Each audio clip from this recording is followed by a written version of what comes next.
Hey everybody, this is Perch. So I want to show this tweet up on the screen because I think it's interesting to talk about. But I specifically don't want to put up the person's name here. And if that bothers you, I'm sorry. I'm not a big fan of putting up a tweet, especially when it's somebody talking casually. When it's somebody like who's stating a news item or a fact or something kind of clearly, then I think, it's fine to put the person up there that's the source and everything else. But when you're kind of social media is people just musing kind of randomly at various times, and that's what this is.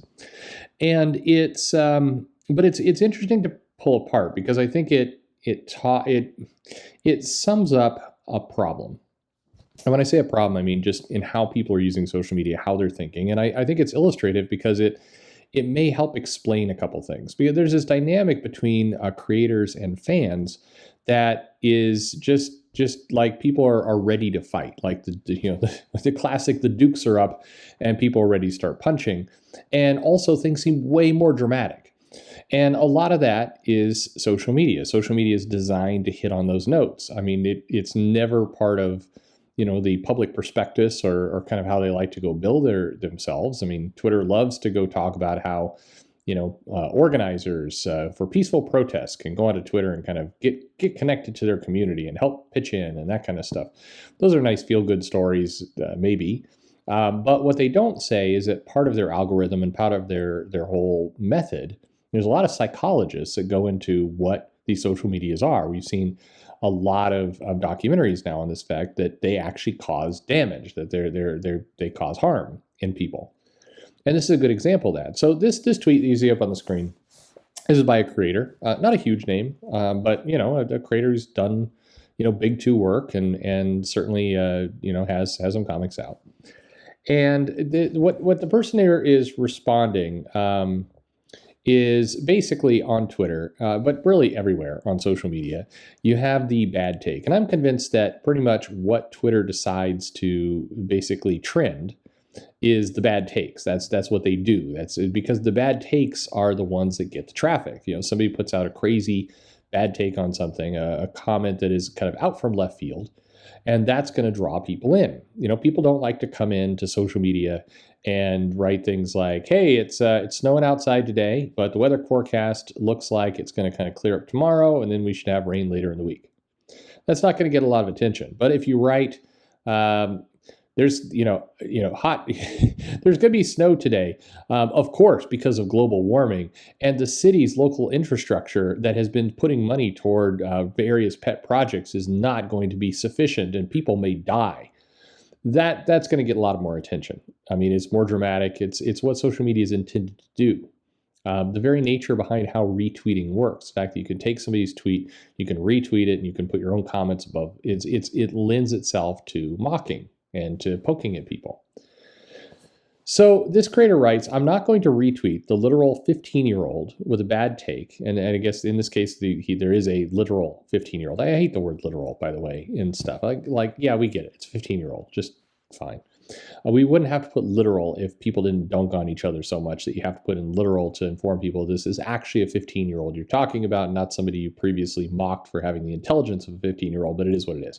I'm not going to retweet the literal 15-year-old a bad take, but I will say I can't imagine the long-term effects of having your bad opinions reaching 50,000 people when you're a sophomore in high school.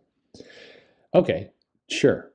Arguably, this is a good argument for why you keep kids off of social media because, or we have to change the whole psychology of the planet, and that's going to be tough to do. So maybe you keep some of these people away because the reality is when you're young, and when you're young is relative, people make dumb mistakes throughout their life. Whether they're 15 or 25 or 40 or 60 or whatever it happens to be, people should be allowed to have opinions and say things that maybe they don't really mean. They're testing them out. They're seeing how they fit. They're seeing how the words feel coming out of their mouth. There's reasons why, in the past, you were able to forgive people for saying maybe stupid things.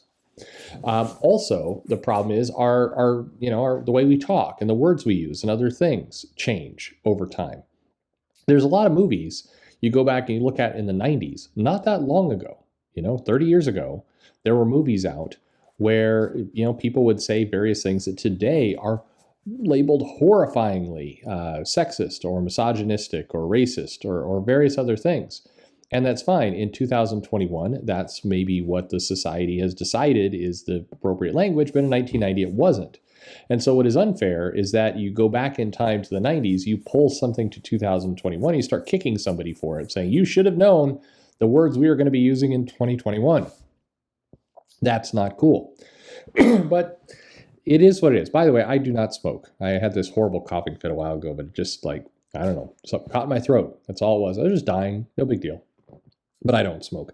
Anyway, he continues with this tweet, and this is the real key. I get one mean tweet directed at me, and I feel bad about it for months. Okay, now here's where I hope that's not true. Don't you all hope that isn't true? Because you don't want somebody to be so caught up in social media that if you hear one negative comment, you feel bad about it for months. But I think there's probably more truth to this than not. I doubt it's months, but what you clearly do see, and you see it in two fronts, is number one, you have a lot of comic creators that tend to be isolated people. They tend to work out of their homes. They tend to not have a lot of human engagement. And the human engagement they do have, they choose. This is a really important point. This means when they go out and they meet people, they're meeting friends, or they are picking the interactions they're doing. If you have a job or something that forces you to leave the house and interact with other people, you're not in control of that situation, and that's healthy. It's healthy for you to realize psychologically that you're not in control of every encounter, and you can't just get mad and make every encounter look like the one you want. It's going to be a huge problem when people go back to work, by the way, because we've now had a year or so of people staying at home, maybe more, and they've lost the ability to engage with other people. It's a terrible powder keg of a situation. But what it also means is you get the thinnest of skins. You start to get really, really anxious about anything and what other people will say to you, even casually, negative or positive, can super impact your psychology, can impact your mood. It shouldn't be that way. But saying it shouldn't be that way doesn't mean it isn't that way.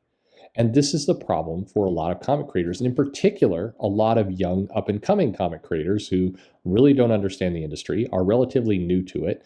The people higher above that they know are maybe they're sex pests, or they are super political people who are basically making others swear fealty to them forever in order to get a leg up in a business. Those aren't just random things I made, by the way. There's definitely people who put that behavior out there. It's tough. And then you combine that with social media, and you combine that with isolationism, you combine that with a year of COVID nonsense, and you've got a bunch of people who have no ability to really handle any kind of negativity. And it's why you see creators online lose their minds when people say pretty simple stuff. I know creators personally who, when told I didn't like this comic, break into tears. Like they can't handle it at all. It's creating this weird situation where different people, people don't tell each other the truth anymore. If I get a comic from somebody and I don't like it, I now go through a little exercise of saying, okay, do I want to say anything? Because I don't think this person can handle it. It is, by the way, why I do like talking to folks like Jeff Thorne or Sean Murphy. I can tell them I don't like this comic, or I can tell them I wasn't fond of this, and they don't lose their minds. It's wonderful. It's healthy. But that's not the case for a lot of people. And so this tweet, to me, is revealing. It's worth talking about because I think this is the case with a lot of creators out there. They will legitimately feel bad for months. Now, here's the problem by tweeting this out. So this is kind of the absurdity of this whole thing. It shouldn't be this way, but human nature is human nature. And if you tell people, hey, imagine going into high school and at lunchtime you stand up and you say, I just want everybody to know I don't handle bullying well. I tends to really hurt my self-esteem, and I can get very sad and maybe cry and really will feel terrible if I get bullied. So please, everybody, just ask that you don't bully me. What do you think is going to happen? That person's going to get massacred in school because it's like waving a red flag in front of a bull. You post stuff like this, and I start thinking you're not well. Sorry, that's too far. It's not you're not well. I mean, you don't have good judgment.